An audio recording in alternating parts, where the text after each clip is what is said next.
Welcome to the Delmarva Almanac. Each week we connect you to the best of Delmarva. Like other almanacs, our aim is to tell you a little bit about our past, our present, and events in the near future. I'm your host, Dana Kester McCabe. When you think of quintessential Delmarva crops, corn and soybeans often come to mind. Certainly strawberries, peaches, and even pumpkins are what we see along our roadsides throughout the growing season. But the mighty tomato has had as great an impact on the diet, culture, and economy of Delmarva as any other crop. It seems funny to refer to the tomato as a berry, but that is essentially what it is, a very big berry.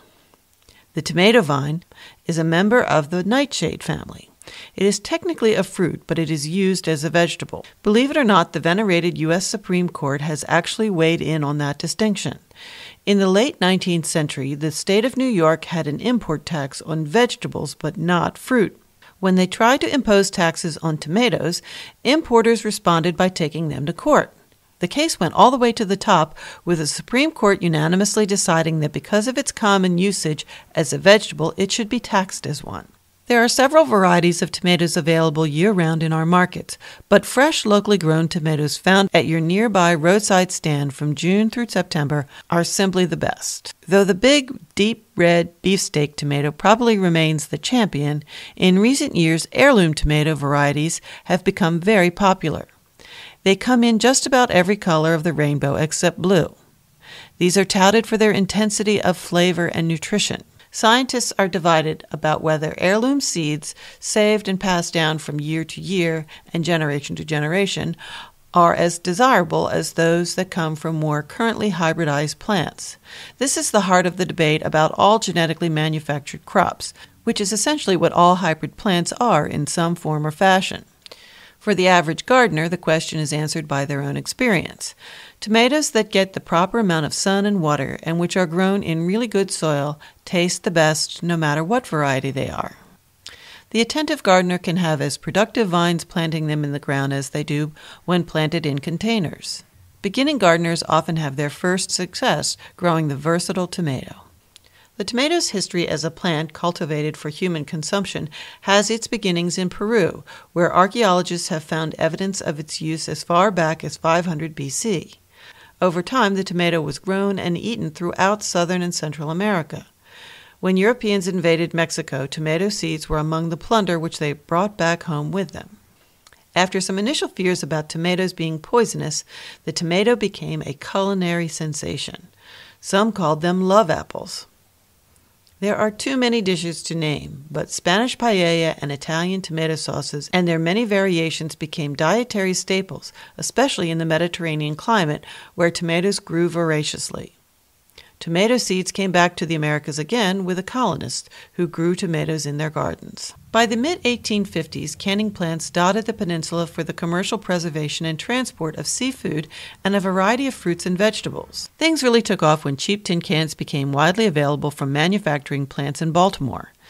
In the early 20th century, there were probably more than 100 canneries here, with a large concentration in Wicomico County.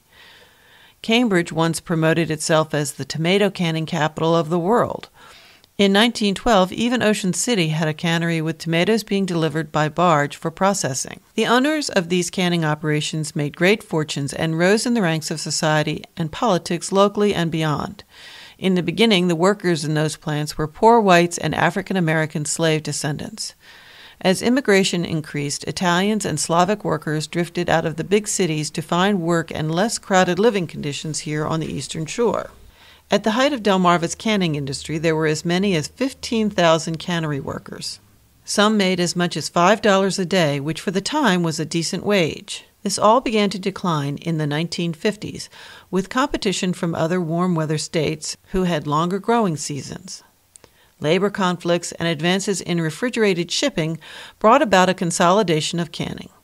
Delmarva's smaller local operations were squeezed out of business. Now most of the canned tomato products we use come from California, Italy, and beyond. Tomatoes are still a cash crop here on Delmarva, but not many farmers want to take them on. Though there are some mechanical solutions available, picking tomatoes for the most part still requires human hands because of their delicate nature. Immigrant laborers who do this work come mostly from Latin America. It's interesting that the cuisine they've brought with them really brings the tomato full circle.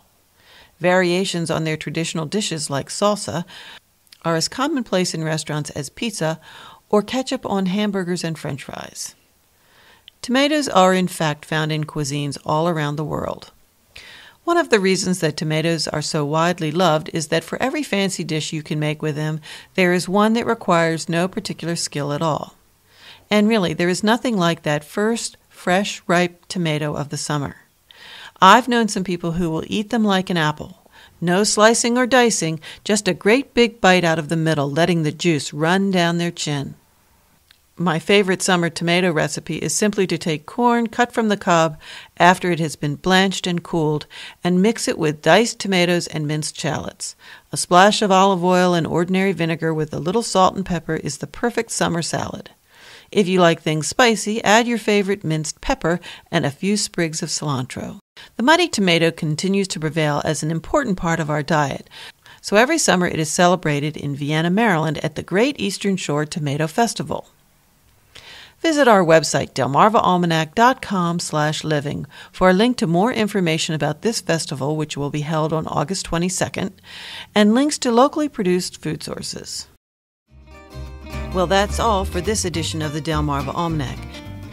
We'd like to thank our community partners, the Friends of Delmarva Public Radio, the Community Foundation of the Eastern Shore, and underwriters EatDrinkBuyArt.com for their help in bringing this program to you, our audience. Our theme music was provided by Brightside Studio. This show has been a Moonshell production. Thanks for listening. Until we meet again, may the rhythms and tides of Delmarva bring you good fortune.